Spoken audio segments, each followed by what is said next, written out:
Salam kerahiman.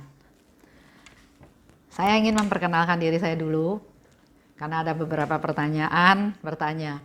Nama saya Esterina, saya salah satu umat paroki Santo Andreas Kedoya di Jakarta, yang pada saat ini menjabat sebagai Ketua Kerahiman Ilahi se-KAJ dari tahun 2020 sampai 2022. Saya ingin sekali banyak umat Katolik pada umumnya untuk tahu tentang devosi kerahiman.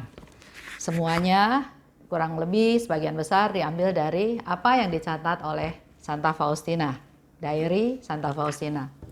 Dan pada saat ini, pada masa Prapaskah, menjelang Paskah, menjelang Pesta Kerahiman Ilahi, ada beberapa kali tayangan, nanti mungkin 5-6 tayangan akan berbicara tentang apa itu Pesta Kerahiman Ilahi. Kenapa perlu ada Pesta Kerahiman Ilahi? Kenapa Yesus minta untuk diadakan Pesta Kerahiman Ilahi 1 minggu setelah Paskah? Selain itu, kita juga akan membahas mengenai Paskah, mengenai doa koronka, mengenai sakramen tobat, apa itu indulgensi penuh, dan juga himbauan Bapak Paus tentang 24 jam bersama Tuhan.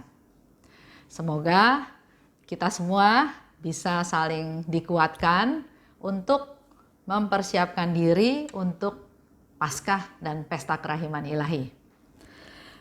Sedikit penjelasan itu, nah tujuannya apa sih? Tujuannya kita berdiskusi, melihat YouTube, membaca dari Diary Faustina. Saya ingin supaya kita semua memanfaatkan masa rahmat ini dengan sebaik-baiknya. Supaya kita semua bisa mempersiapkan diri untuk masuk ke dalam Paskah, ke dalam Pesta Kerahiman Ilahi dengan persiapan yang sungguh-sungguh baik. Memang sekarang kita semua dalam masa Prapaskah.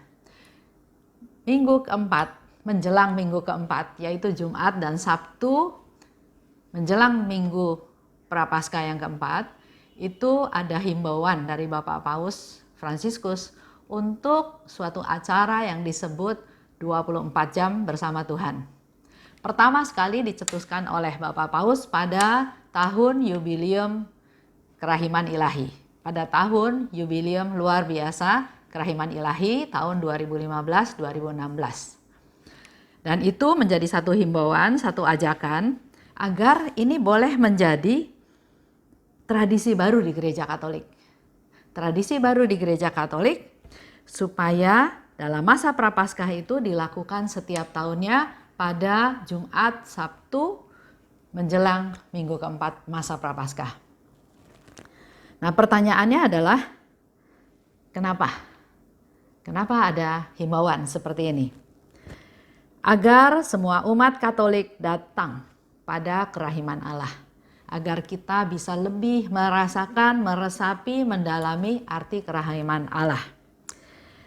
Bapak Paus mengajak semua umat seluruh dunia, khususnya melalui para pastor di paroki masing-masing, untuk membuka selama 24 jam, gereja itu terbuka.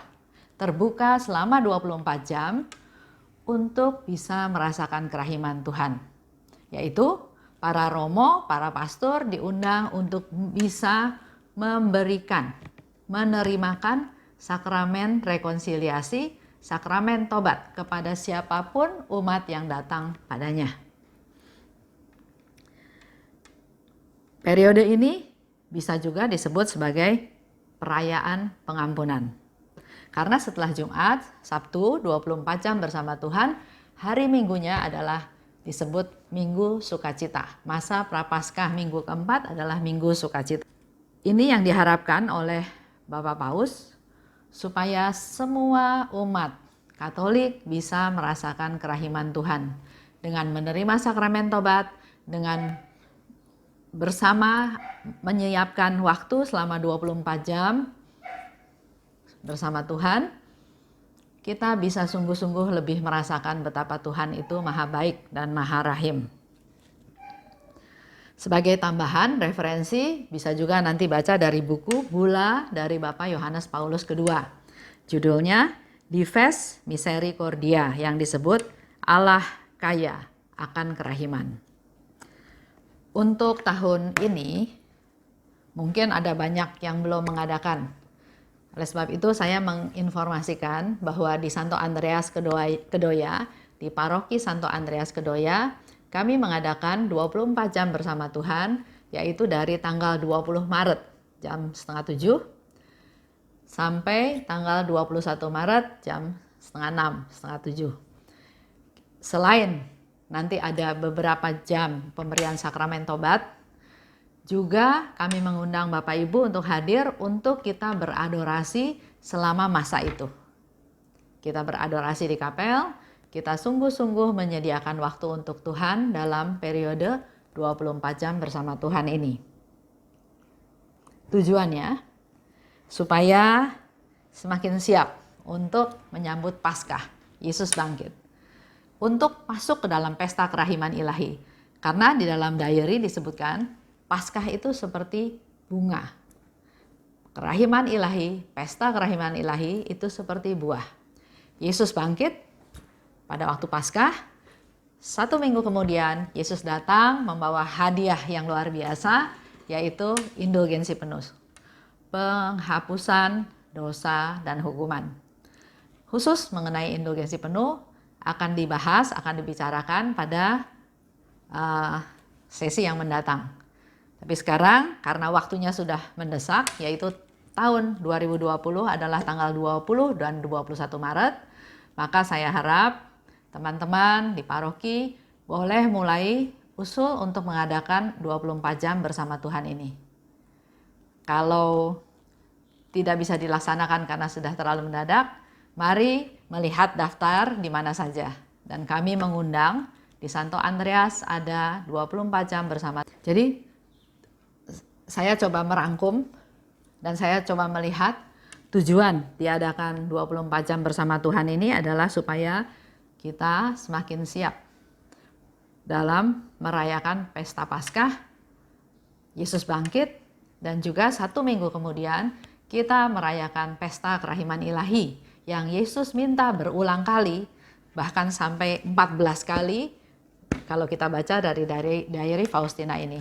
Yang pertama. Yang kedua, di masa itu kita boleh menjalin relasi yang semakin intim, semakin dekat, semakin pribadi dengan Tuhan di dalam adorasi selama 24 jam.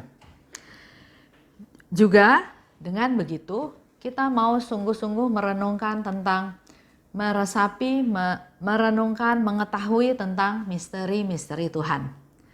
Kalau kita sudah bisa gali, kita tahu, maka tugas kita selanjutnya adalah memperkenalkan kerahiman Tuhan kepada orang-orang di sekitar.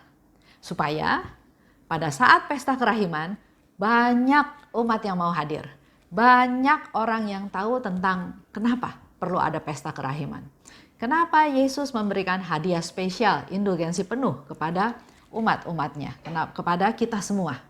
Pasti Tuhan punya sebab, pasti ada maksudnya, pasti ada tujuannya. Oleh sebab itu, bagi kita semua, para devosan yang sudah tahu, ayo bukan hanya sekedar liturgi, bukan hanya sekedar menjalankan rutinitas, tapi mari kita mulai menyiapkan hati dari saat ini untuk sungguh-sungguh mencari Tuhan. Siapa jiwa-jiwa, teman, saudara, kerabat, keluarga yang kita kasihi, atau bahkan juga barangkali yang memusuhi kita, yang menentang, merugikan kita. Kita mulai cari, mulai kita kumpulkan nama-nama tersebut, kita doakan.